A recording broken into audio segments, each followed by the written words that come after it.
It's a brand new day with Mo and News. It's time to have your say. She's got the scoop, the stories, all the latest trends. Mo's got the news, let's hear it.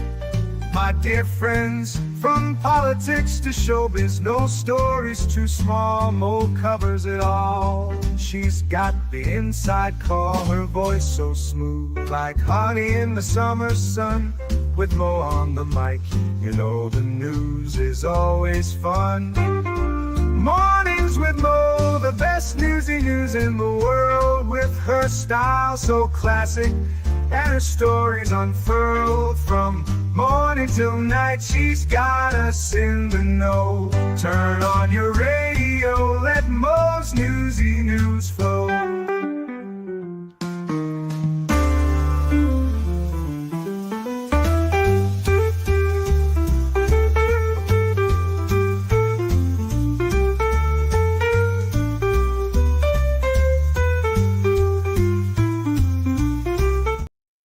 Hey guys, it's Mo. Sorry, I am working on a collaboration, so you guys are the first to know, with Publicly Buzzed. For this Sunday, we are going to collaborate together and roast the ever-living Schnell out of the Susan Smith, Pearl thing. I was just listening to it and I was like, I am so angry. I could just about not see straight.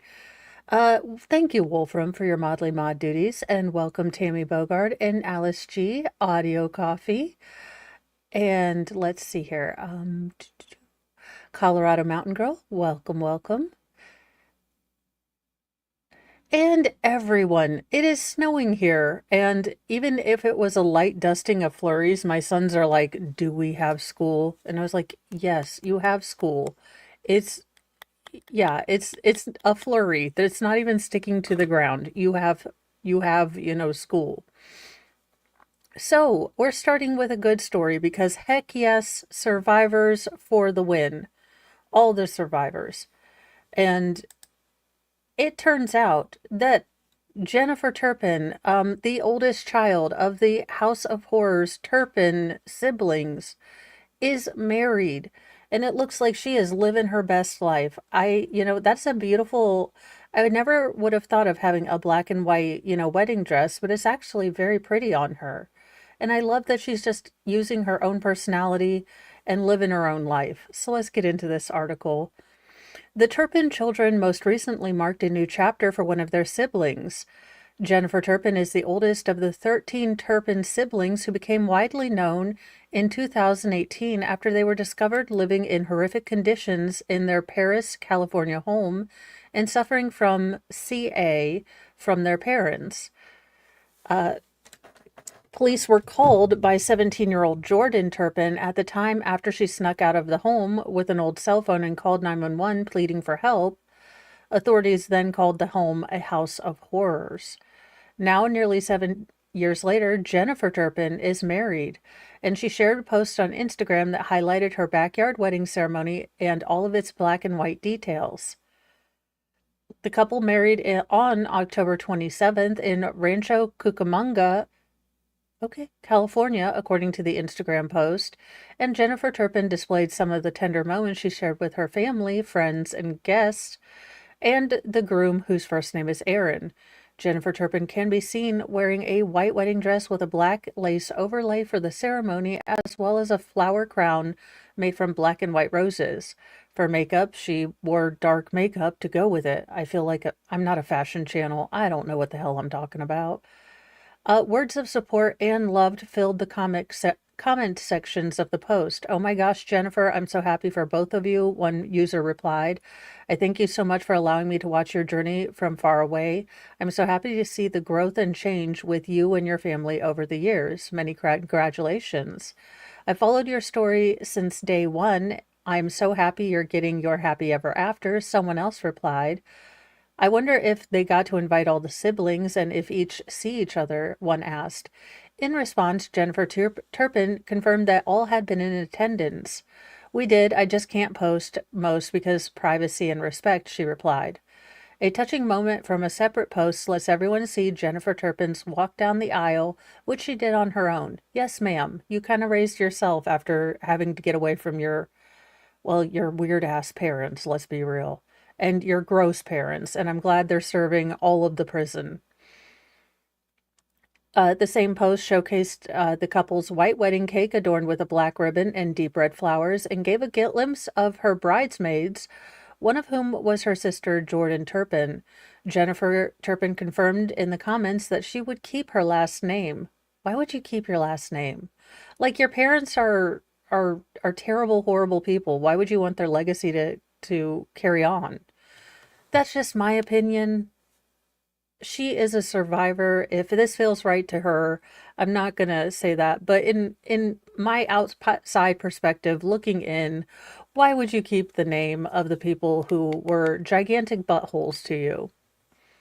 But she's getting married, Jedi Jess, so typically don't they assume you're going to change your name for the most part because of cultural kind of uh things?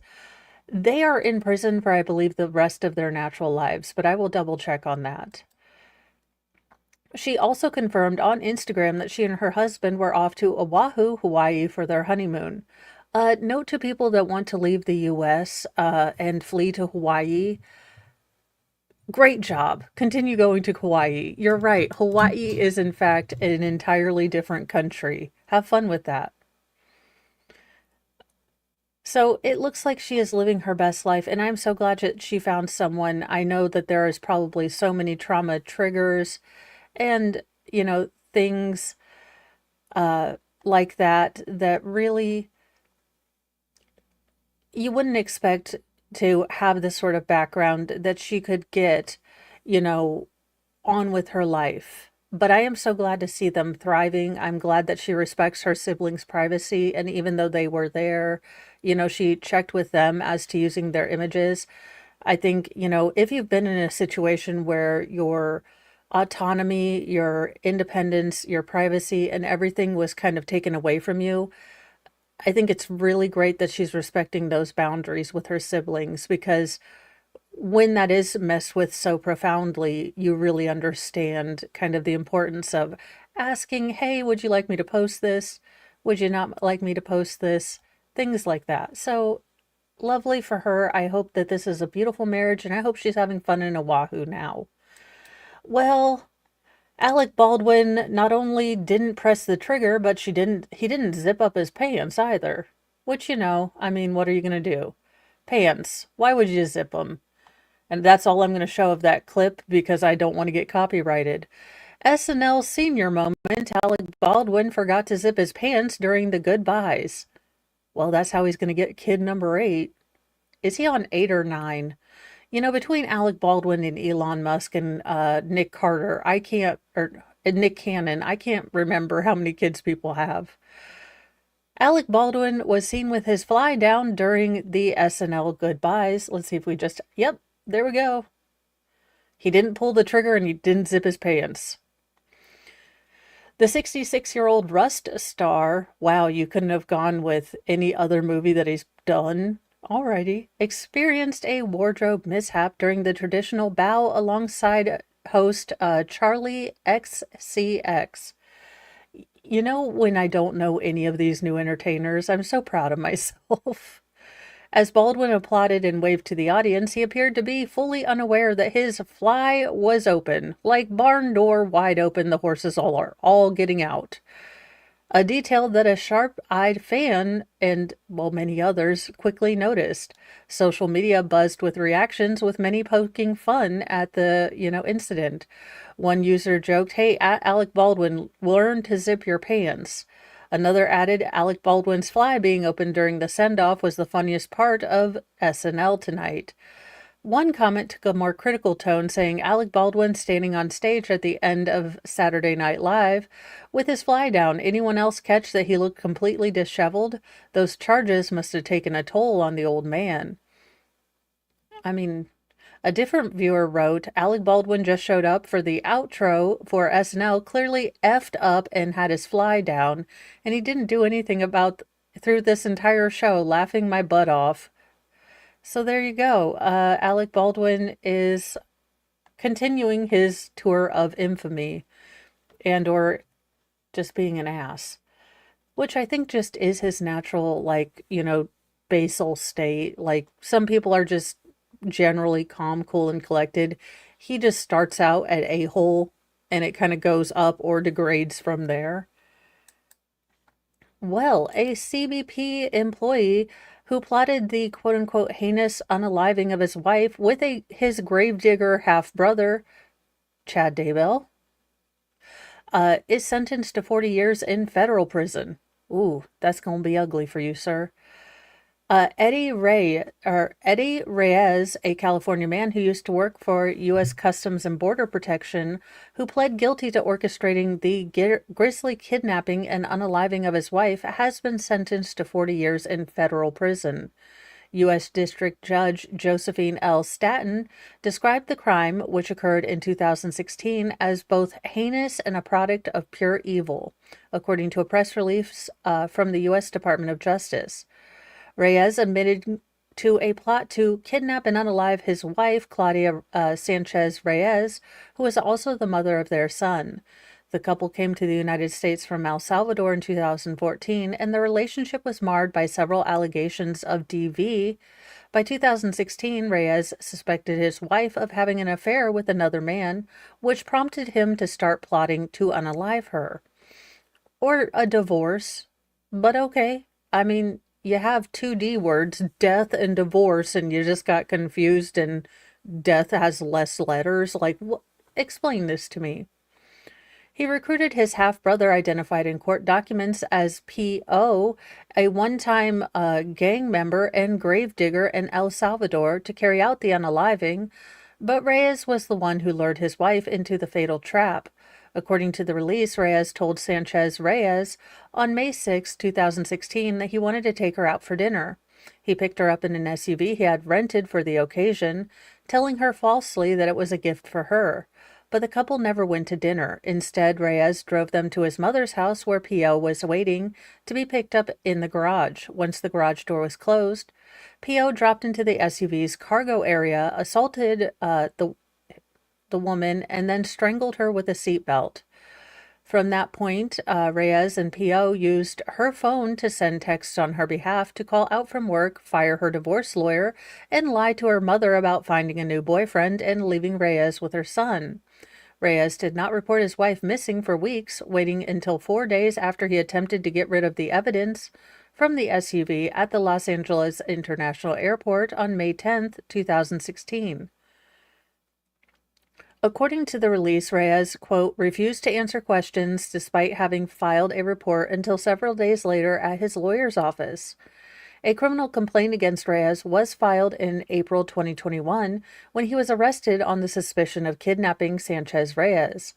Reyes' attorney wrote in a sentencing memo that his client stated it was P.O. who had disposed of her remains.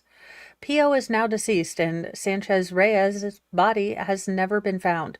You absolutely slug of a jerk human being. Tell your son where his mother is. If I were the judge, I'd be like, I can make this the DP, or you can tell me where the MF body is. I mean, I would have to be in Samuel Jackson, judge mode, but I'd be willing to tell him, like, I'm gonna throw the book at you, or you can tell her family where she is.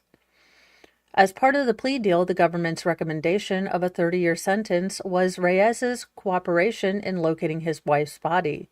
The memo stated that based on the family's anguish at not knowing what happened to their daughter and sister, the government decided to extend a plea offer to the defendant with the recommendation from the government for a 30-year sentence if he admitted what happened to Claudia, and a 25-year recommendation if he also assisted in recovering her remains. Despite a visit to a possible desert location in Slab City with a cadaver dog, Reyes was unable to locate the spot where he believes the body of his wife was buried. The judge, however, was free to impose a sentence on her own choosing. The plea agreement stated at sentencing, should the court determine a higher sentence than 30 years is appropriate, defendant can withdraw his guilty plea and proceed to trial.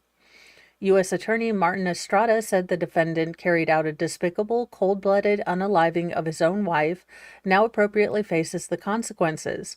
Our deepest condolences to the victim's family and our appreciation to the investigators and prosecutors who ensured that justice was done. So, yeah, he's getting 40 years because he didn't tell him a daggone thing because he is a butt monkey.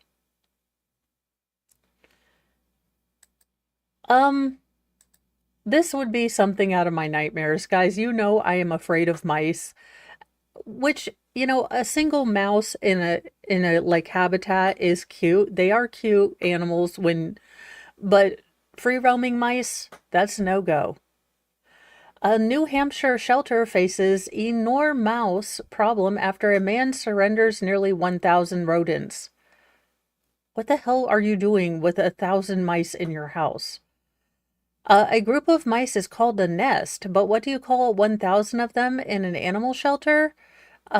Well, crippling, said Lisa Denson, executive director of the New Hampshire Society for the Prevention of Cruelty to Animals, which is scrambling to find care for an overwhelming influx of rapidly reproducing rodents.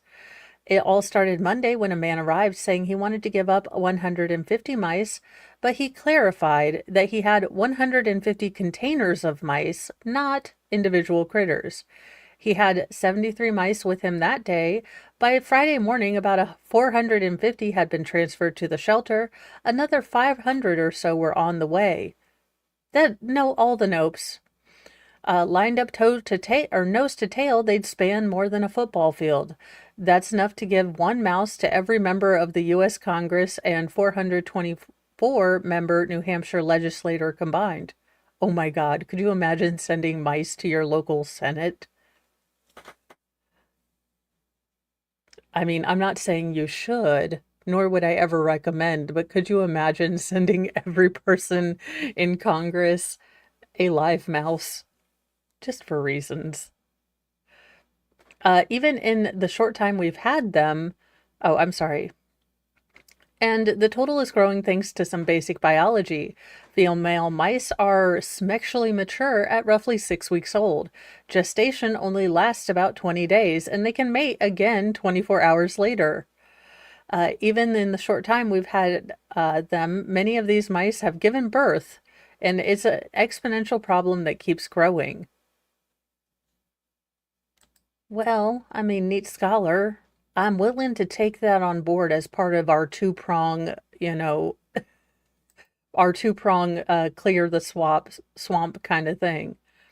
Part of the shelter's cat pavilion has been turned into a mouse hospital and hotel with dozens of containers lined up on the floor, resting atop multiple tables and stacked on shelves. Well, I mean, we have cats, we have mice. I think we don't have a problem anymore. Unless you have my cats that have two modes, which are either serial killer and Garfield. So, cats are not always reliable. Yeah, all hell to the no. Like this mouse, sort of cute, still has the beady little eyes that look at you and stare through your soul, so no. Oh, that's all the hell the no. No, thank you. Not a chance, not happening. No, no, no. Just no. That's a lot of work for a facility that most at once only took in the most animals they had taken in for one day before this had been 125 animals. It does happen where you'll take a large number, but even when we took in 54 goats or 39 cats, I mean, those are still large numbers, but it's more manageable, as you can imagine, than hundreds and hundreds of mice. Other shelters have agreed to take some of the mice, and some are being sent to foster homes as the shelter seeks donations and food supplies. About a dozen mice were ready for adoption Friday after being named by shelter and staff volunteers. Doug, Daryl, Dude, and Deputy are waiting for homes in one tank, while the others were given candy-inspired names such as Butterfinger, Junior Mint, and Milk Dud, to name a few. Elijah Murray heard about the shelter's predicament from local news and decided to adopt 4 females named Kelly, Dee, Maxine, and 11, despite having told her children last week no more rodents. I mean, seems like a an okay plan to me. We've always had small rodents as pets, rats, mice, hamsters, the whole nine. So I just figured I could help out, she said. We have a whole setup, everything I need at home already, so I figured what the hell. Well, that's nice. I mean, at least she's giving her kids what they want, and they do have the space, and they are able to care for these animals. But that's a hell no for me if you want me to take some mice. Now, in yay for technology, yay for the advancements of science. Oh God, Joe Scarborough, no, not Joe Scarborough. An elderly man, aged 77, was arrested for a 1969 cold case murder of a 17-year-old girl found in a ditch with 12 perforation holes. An elderly Oklahoma man has been arrested for the brutal unaliving of a teenage girl at the center of a decades-old Nebraska cold case, according to reports. Joseph A. Ambrose, 77, was arrested by U.S. Marshals Monday during a raid on his Ponkia city home and charged with the unaliving of 17-year-old Mary Kay Heese, who was found unfortunately in a ditch with 12 stab wounds in her body more than a half century ago in 1969. It remains unclear as to what led to Ambrose's arrest, but investigators have exhumed Heese's body in September, while Saunders County Attorney's Office had said help provided evidence or said helped provided evidence implicating him in the crime scene. So it looks like they might have found some DNA evidence that they were simply unaware of in 1969. As a teen, a junior at Wahoo City or High School was known by teachers as both shy and nice, and was last seen with classmates sipping hot chocolate at a cafe after finishing track practice on an March afternoon 55 years ago, according to Kearney Hub. Heese was then spotted walking up a street just 6 blocks from her home, but never showed up for dinner, the outlet reported. Investigators think she might have gotten into a car driven by someone she knew, and after no sign of her all night, her school bucks were found the next morning discarded by the side of the road, more than 3 miles outside of town. When officers searched the location, unfortunately her body was found in a nearby ditch with more than a dozen stab wounds to the stomach. She also was wearing no shoes, evidence that she might have run from the car before being chased down, overpowered, and unalived. More than 700 people were investigated over the years before the case finally went cold. It's crazy, man, said Sean Schaefer, who lived next door to the house where Ambrose moved only about 2 weeks ago, recall seeing the old man breathing with the help of oxygen. In 1969, that's a long time ago. I mean, like someone would do something like that. It's just crazy, he told KFOR. Really makes you wonder what else he could have done in all those years, another neighbor, Christian Williams, told the outlet. Ambrose will be extradited to Nebraska for trial. Heese's parents unfortunately both passed away before her alleged killer was caught. Well, justice happens whenever we find you, sir, and unaliving has no statute of limitations, so, well, I'm glad we found you, you alleged evil old jerk face.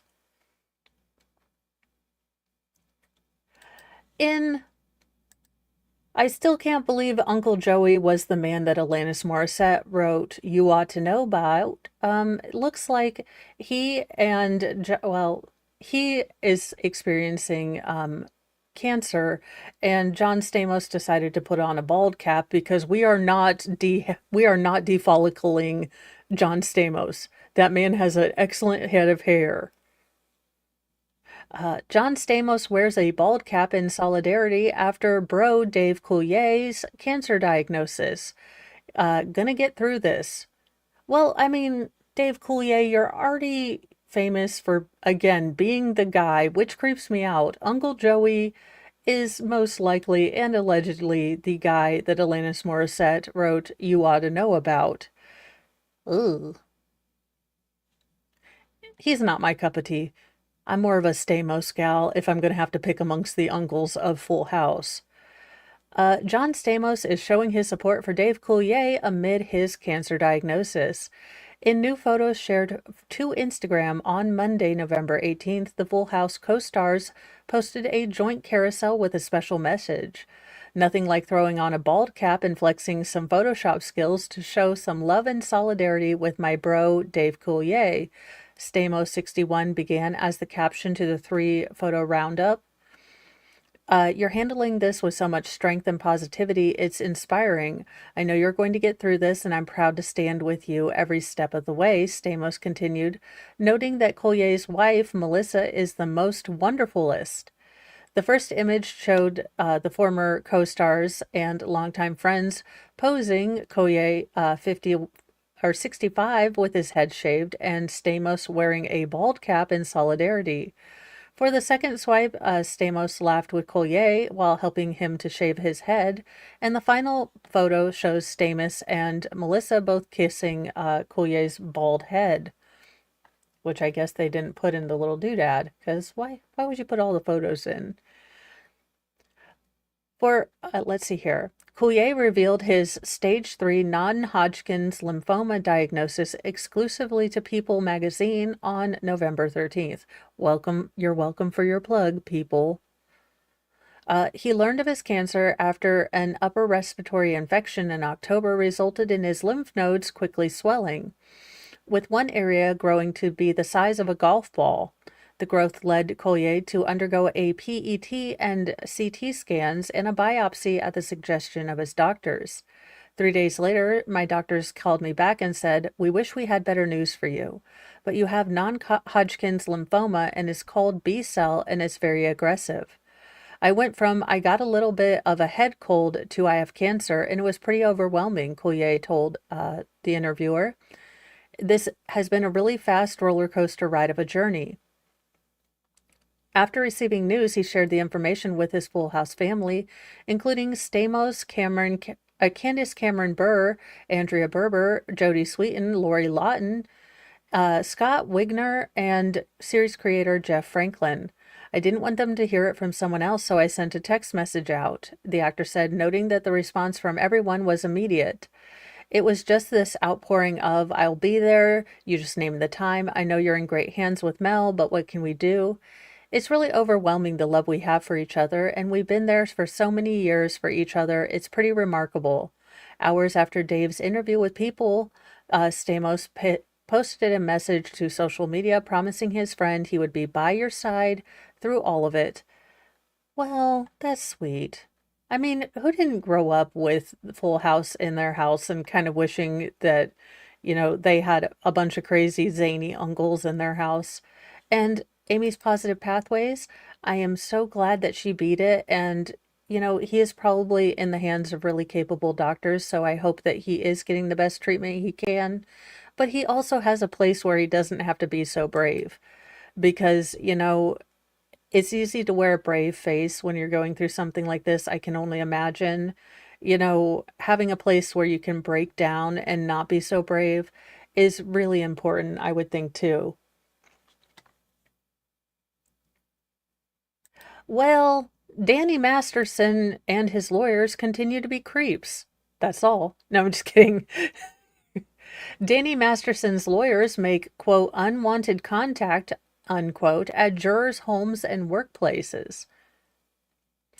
Jurors who served on the 2023 trial that ended in Danny Masterson's conviction on 2 counts of forcible rape have reported unwanted contact by Masterson's legal team at their homes and businesses, and now prosecutors have asked for a hearing on the matter. In a new November 13th court filing reviewed by Rolling Stone, Los Angeles County Deputy District Attorney Reinhold Miller says it appeared that reported outreach to jurors by Masterson's legal team was, quote, neither wanted nor was it made at a reasonable time and place as required, end quote. Mueller urged the court to conduct a full hearing to consider the imposition of sanctions, if appropriate, for any of the unwanted, harassing, or otherwise inappropriate conduct by members of the defense team. According to court filings, one juror reached out to the court in July asking for some help. Quote, some of the jurors have been visited at their home by Danny Masterson's appeal team. We thought our information was going to be sealed. We don't recall the timing of the time frame of this, and we are concerned in the July 22nd email obtained by Rolling Stone. Mueller's request followed after the judge who presided over the Masterson trial, Judge Charlene Olamado, sent a letter to all counsel on the case September 17th, stating several jurors had submitted complaints of, quote, unwanted contact at their homes or work by members of the defense team. She said that the jurors wanted to know how Masterson's reps knew where to find them, considering their identifying information had indeed been sealed. A review of the jurors' complaints received by the court indicate that some of the jurors have felt pressured by the defense team and were troubled that they were approached at their home. Olamidos wrote to her in her letter, which was first reported by journalist Tony Ortega. The judge said the jurors also reported that the defense team failed to advise them that they had the absolute right not to discuss the case. The judge shared another juror's recent email to the court as evidence of a contact that purportedly happened in mid-September, more than a year after Masterson, a prominent Scientologist, was sentenced to 30 years to life following his May 2023 conviction. A juror whose name was redacted said that they were doing yard work outside their home around 2 p.m. on September 15, 2024, when a car pulled up and a woman got out and approached. She said she was a member of Masterson's habeas team and wanted to ask me some questions about incidents regarding parking in front of the courtroom that had resulted in the jury being sequestered. The juror wrote to the judge, I declined to speak with her and asked her how she got my name. She said she got it from another juror and said, so you declined to participate. I told her I was declining and I would be letting the judge know because juror information is confidential and there should be no contact with me. In the letter to the lawyers on both sides, the judge said she was issuing a new order that all further contact with trial jurors and alternate jurors must take place through the court clerk. The judge said she would conduct a full hearing in necessary, setting the stage for Mueller's request. In a Tuesday filing that opposed any hearing on the issue of alleged unwanted contact, Masterson's habeas lawyer, Eric Malthop, said that his investigator's interaction with a juror on September 15th was in complete compliance with the rules governing post-trial juror interviews. He argued the law, quote, clearly permits contacts with jurors after the verdict, and said the point of these contacts is to determine whether juror misconduct or other misconduct occurred that undermined the fairness of the trial. He called such contacts an integral part of the justice system and defended the visit to the juror's home. The September 15, 2024 contact was made in broad daylight on a Sunday when the juror was working on her front yard. It's near impossible to conjure up a more innocuous and benign time and place for an initial contact, he wrote. One of Masterson's trial lawyers, Sean Hawley, submitted a declaration to the court on November 14th, saying she had previously contacted and met with a jury foreperson, but she said it was back in July of 2023. Her email address was easy to locate online, and given the information she provided in open court concerning her place of employment, Hawley said, adding that jurors agreed to meet with her for lunch at a restaurant in Santa Monica the following day. Hawley said their meeting was friendly, cordial, and forthright, and the juror put her in touch with two other jurors who also agreed to meet at restaurants. She said all three jurors indicated I was welcome to contact them again if I had any follow-up questions or wanted to meet again. Hawley said she was confident that none of the three jurors considered her contact with them unwanted, harassing, or otherwise improper. Hawley said she had no further contact with any other jurors. In an email to the Los Angeles Times, Hawley said she, quote, made it clear with all three jurors that they were under no obligation to speak with me or meet with me. Masterson, 48, filed his appeal in the case on September 18, 2023. His opening brief is due Friday. The disgraced That 70s Show actor remains locked up in California's prisons in the meantime. Attempts to reach other members of his defense were not immediately successful. The judge has not ruled on the prosecutor's request to set a hearing on the jury matter. So, yeah, I don't know about this one. I I get reaching out and going to a restaurant, but do not come on my home turf. You can call me, and if I choose to interact with you as a juror, I think that's fine. I think the defense always wants to know what, you know, the jury in particular found or didn't find in the case that made them give them you know, that verdict. But absolutely meeting that or just rolling up on their house, no way. That's not appropriate, at least to me. But maybe it's within the parameters of the law. It just seems kind of like a sleazy move to me, if you ask me. In a super cute story, because we need more super cute stories, because let's be honest, this week has been rough with the Lake and Riley case. Even though we got the verdict and the family got to say their piece to the court, it was a rough one. A couple's wedding recording was lost for 58 years, but it's made their way back to them. Aw, so they had a record. She started up her record player and heard a recording of wedding vows, prayers, and cheers. We put it in and we're instantly just connected with that record and wanted to make sure it found its way back to its family because it was in a different sleeve. Oh, well, I started about one paragraph in, so let me reverse course and go back because I was like, that's a really weird introduction. A reunion worth recording. A couple's 1966 wedding vinyl recording was reunited with its rightful owners after being mistakenly sold at a Texas thrift store.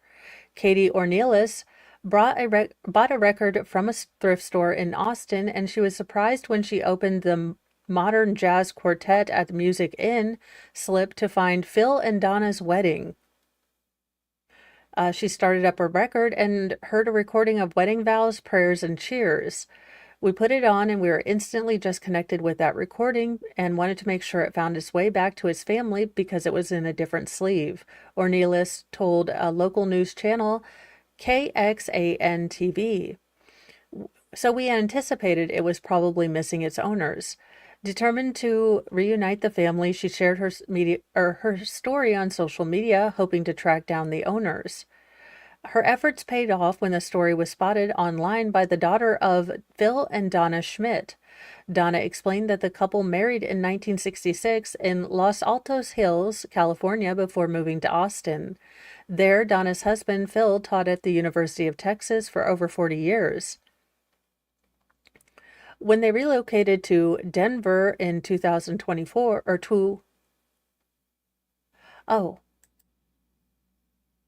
let's see here. Neat Scholar. Yeah, I will say I am not too familiar with the Danny Masterson case. I know EDB covered it a lot. That was before I was looking at trials, and it just wasn't a case that fascinated me, to be very honest. So I didn't even cover it. So I know probably less than anyone does about that case. When they relocated to Denver in 2022, they held an estate sale during which their wedding record was accidentally sold with their jazz collection. Look at these two, they're cutie patooties. We had an estate sale that cleared out everything from our home that wouldn't fit in our new apartment, Schmidt said. We had a large record collection, and somehow our wedding vinyl made its way into a jazz cover. Makes me wonder what other treasures we left behind. The return of the record was especially meaningful for the Schmidts, who are planning on a major milestone next year. What a gift for us to get this recording back just in time for our 59th anniversary next year.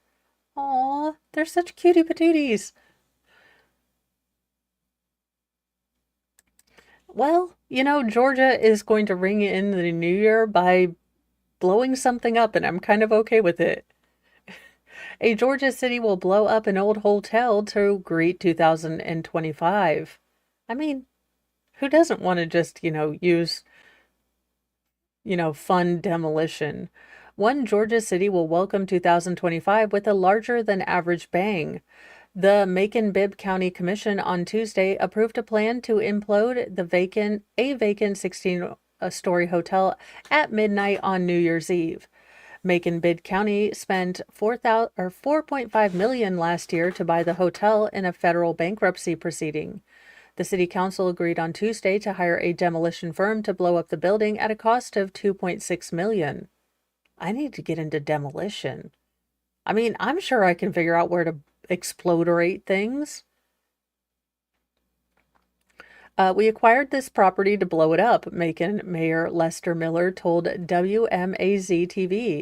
The hotel was opened in 1970 and its guests included Elvis, but it was never a financial success. Most notably, the New York banking department seized the hotel in 1991, saying it was the one asset that was part of a fraud and money laundering scheme linked to the Bank of Credit and Commerce International.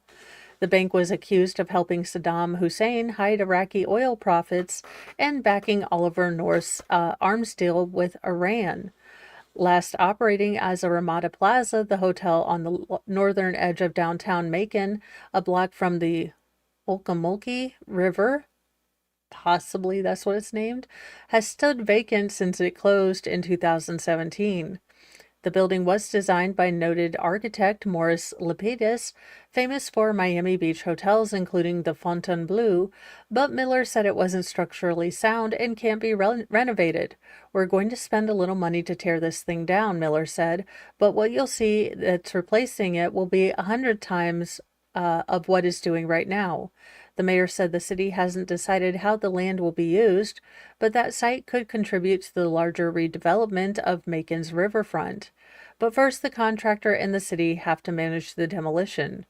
Russ Henry, a member of the vestry that oversees Christ Episcopal Church less than 2 blocks from the hotel, said the congregation is worried that any explosion could damage the church's historic sanctuary that was built in 1851.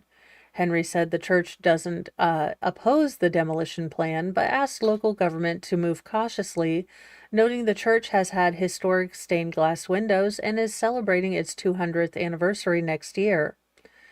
It's an eyesore to the whole community. We would love to have something else there, said Henry. We just want to make sure that our church doesn't get blown up or on our bicentennial. Miller said nearby property owners will be contacted for discussions in coming weeks, saying he wants to protect them. So there you go.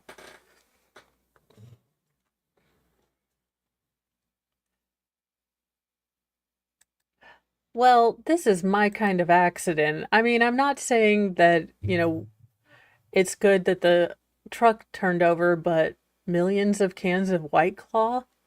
I mean, I would be there with my Aldi bag, not gonna lie. And I don't even really like the White Claws, but free is free. Welcome, Sub Rosa. Overturned truck covers an Arizona road with thousands of White Claw cans. Ain't no law when you got a claw.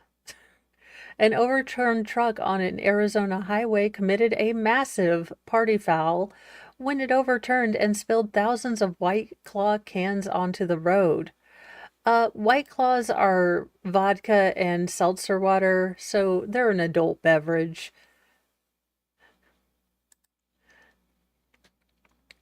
Rural Metro Fire West County said that a 16-wheeler dumpster-style truck overturned on the loop of the 303 freeway at Northern Avenue interchange about 11:30 a.m. on Tuesday. The truck rolled over onto the driver's side and its load of empty? Well, hex no. I mean, yeah, no, I'm not helping pick that up. Never mind. And its load of empty hard seltzer cans spilled across lanes of traffic. Rural Metro Fire shared photos showing thousands of empty cans littering the freeway. Officials said the truck is believed to have been hauling the empty cans to a recycling center when it overturned. No one was injured on or in the incident, which is great. He was picking up the empties at a local college. And this was just for, one weekend. He's like, we picked up after, election night, and this is what we have. Oh, dear Lord. And in a final story that is also happy, because we need some happy stories. Yes, they're a little bit fluffy. Yes, they're not quite, they're a little bit more Hallmark, but we need a little bit of Hallmark to go with our Daria. Welcome, Shantae's Inferno. A bride's biological dad was shocked at a twist as he sits in a pew and her adoptive father walks her down the aisle. Let's see here. Tanya Sue Pinones was adopted when she was 3 years old. She's always known her biological dad, Ralph Eugene Bryant, though he placed her up for adoption when she was 3 years old.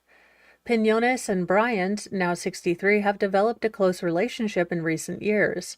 In the months leading up to her wedding in September 2022, the Fort Worth, Texas local wrestled with whether to include Bryant in her ceremony, particularly the moment of walking her down the aisle. She didn't want to take away from the significance of the moment for her adopted father, Leslie Reyes Smith. My adoptive dad is one of the kindest, most selfless, and patient people I've ever met, Pinones told People. He gave his life to raising my siblings and me, 5 children who aren't biologically his. He doesn't have any biological children of his own, but he's always been there for us, providing love and care like any father would. I felt guilty thinking that by asking him to share the moment with my biological dad, I might diminish what he truly deserved. She continued, so I decided not to ask him to give up his moment. Oh, the 80s. All those outfits. I know I had a couple. But then about 2 months before the wedding at the Bell Tower Chapel and Gardens in Fort Worth, Texas, Smith called Pinones with a surprising request. He told her that in his heart he felt it was important to include her biological father in the walk down the aisle. Pinones explained that Smith shared how her biological dad had lost a lot in his life, and he wanted to give him a sense of hope, allowing him to be part of her special day. Quote, then he asked me how I felt about it, if I'd be okay with that. Pinones, now 40, recalls, of course I started crying because that's the kind of dad he is. So loving and selfless, he never made us feel guilty about wanting to spend time with our biological dad growing up, and that's why I love him so much.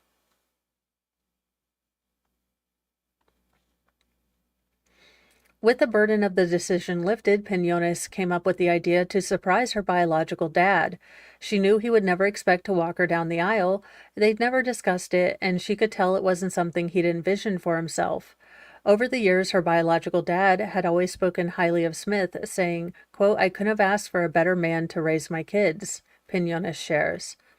On the big day, Pinones asked her wedding planner to position her biological father at the edge of a center aisle, so she and Smith could stop there and invite him to join them. While preparing for the moment emotionally, she focused on staying composed, thinking to herself, don't cry, don't cry. And look at his face. I mean, for her to be okay with her father her biological father who's made absolute mistakes, had to give her up, for reasons they don't go into in the article. But then also for her adopted father, a man who stepped in and was everything of a father to her other than having been her biological donator, it's really such a selfless act on his part. I love both of them very much, Pinones said. My relationship with each of them is different, but both are special in their own ways. After the ceremony, our family and friends said they loved the moment too. This moment meant a lot to me. It's kind of a representation of my life, she added. Without my biological dad, I wouldn't be here. And without my adoptive dad, I wouldn't be the person I am. I've always needed both of them at different points in my life. Having both of them to love and be loved is a great thing. Pinones later shared the heartwarming moment on TikTok. Since then, the video has gone viral, garnering more than 9.4 million views and 2,300 comments. Reading through some of the comments, she's amazed to see people express the selflessness of her adopted dad.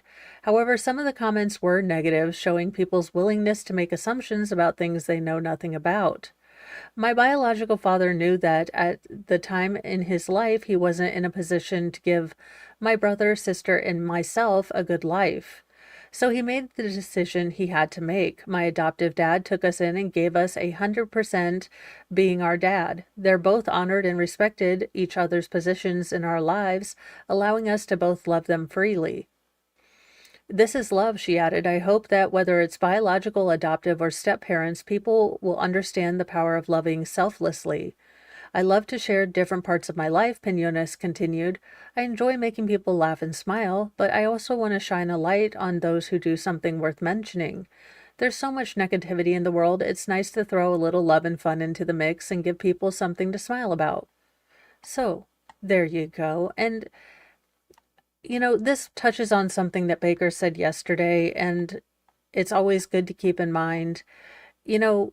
Kids don't choose their parents. If you're going through a nasty, time with, your co-parent, try not to say bad things about that co-parent, because your kid came from that co-parent. Love your kids more than you hate your ex.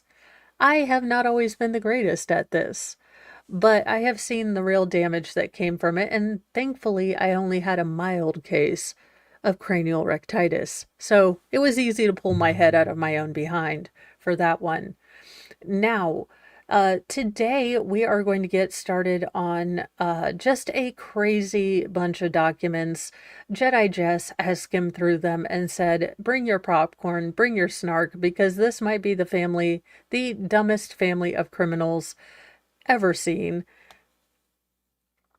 So we are looking at the Katie Ristale case from Utah. And apparently this, unhappy wife and her brother and her mother all got together to unalive her husband in what can only be some of the craziest stuff. I have not read these documents, but from what Jedi Jess is saying, and Reindeer tipped me off to this being an incredibly ridiculous shenanigans case. And we need ridiculous shenanigans. So I do have you guys going forward to that. I don't believe that starts until, I should know when my own stream starts, but it's snowing outside, so I had to, no, okay, 10 a.m. So at 10 a.m., we will be discussing the Catherine Ristale case and co. and their criminal shenanigans. Yeah, Bond, it might be good to maybe, do a deep background check. Can't imagine that, you have to maybe do an extra background check if they come from Utah. So I will be doing that. I will be doing glamorous things in the meantime, such as rotating laundry and working on the thumbnail. So, it'll all be glamorous. I will see you guys there. Have a wonderful day. I am going to go put some logs in the fire and start the fire too, because this house is chilly. So I will hope to see you guys there, and have a wonderful day. Take some time for yourself. Make sure you tell someone, that you haven't seen in a while, or maybe someone you see every day, that you love them and you care about them, because we never know when it's our last day. So have a wonderful time, and I will see you in just a little bit. Now I have to go figure out what my cat just knocked over. Never a dull moment in the Mo household. Bye, you guys.